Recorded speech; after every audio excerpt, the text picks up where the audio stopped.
Welcome back. Fox News continuing coverage of what has really been, in many ways, an unprecedented move by the Obama administration, a prisoner swap with the Iranians. They get 7 Iranian Americans, and the United States, presumably, as they are on a plane right now, gets 4 Americans back, and then a 5th American who the White House says isn't part of this deal, but he's on his way home as well. Among them, Jason Rezaian, a Washington Post reporter who had been in jail for an awfully long time, a little more than a year and a half, accused of espionage, essentially by the Iranians. Saeed Abedini, a pastor, a Christian pastor, who had spread the gospel in Iran. He was arrested. He'd been held for many years in Iran. And then Amir Hekmati, a former U.S. Marine. He was in Iran visiting his grandmother when he got picked up by the Iranian intelligence services. He's been in jail for well more than 1,000 days, all of them presumably heading home. There have been some conflicting information about whether they are actually out of Iranian airspace on a Swiss plane bound for Switzerland. Will they be formally turned over then to U.S. authorities? Yeah, our own Greta Van Susteren had reported that they were in international airspace, so we hope to get confirmation that they'll be on the ground safely. So now let's get to Florida Senator Bill Nelson. He sits on the Armed Services Committee. He has championed the cause of the return of Robert Levinson, the former FBI agent who disappeared in Iran in March of 2007. Florida Senator Bill Nelson joins us. Thank you so much for joining us. We appreciate it. Good morning or good afternoon. It's great news for the families and the 5. It's devastating news for the family of Bob Levinson. Yeah, Senator, we initially got reports this morning that there were a number of Americans who were released. We waited very patiently for their names. Many people speculating, waiting to hear if one of them would be Bob Levinson. You have championed his cause. Did you think today, did you have hope today might be the day he would come home? Of course I did. But I've known all along that Iran, and I've spoken directly to the Iranian foreign minister several times, they claim they do not know where he is.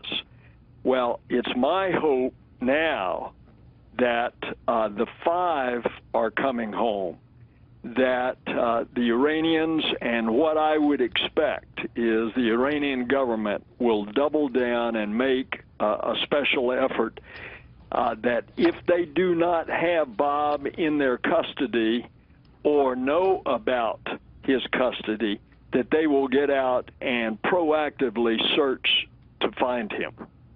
When's the last time that we had seen proof of life?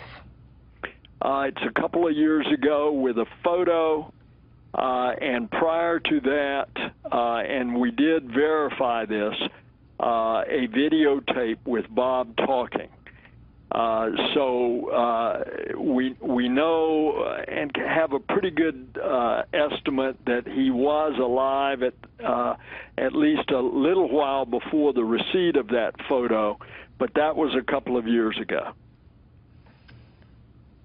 Senator, as this came out, we're now looking at a picture of one of the proof of life pictures of Bob Levinson, who was a former FBI agent. There had been a couple of reports that he was actually working for the CIA in some way as a contractor when he was grabbed or disappeared from an island somewhere in the Persian Gulf between Iran and the United Arab Emirates. And we're getting now from the White House on background from a U.S. official saying that Iran has committed to continue cooperating with the United States to determine the whereabouts of Robert Levinson.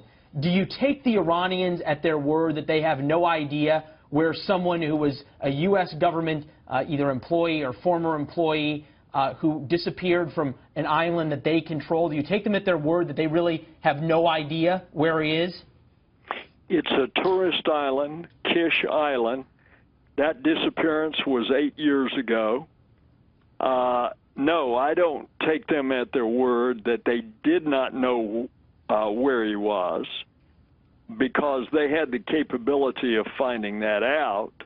However, what you just reported, I do take them at their word there that they will proactively start looking for him and try to find him. And what you just reported, I think, is good news. Well, it is good news indeed if the Iranians keep their word. In a broader sense, sir, how do you feel about the concept of these prisoner swaps. The administration says this is just a goodwill gesture. This is a one-off thing. This isn't a prisoner swap. On the other hand, you have 7 of their guys going to Iran, and you have 5 of our guys coming home. If it sounds like a prisoner swap and looks like a prisoner swap, isn't it a prisoner swap? If you are a member of the family or you're one of the 5, you don't care what the terminology is. They're coming home, and we are grateful for that. Obviously, we are in a new era with this isolated country of Iran that we've had no diplomatic relations with for decades. We are now at the point where we are having these conversations that have come out of the conversations over the Iranian nuclear deal. So I think these kind of communications are a positive sign going forward. All right, Senator Bill Nelson, thank you so much for joining us today. We very much appreciate your insight.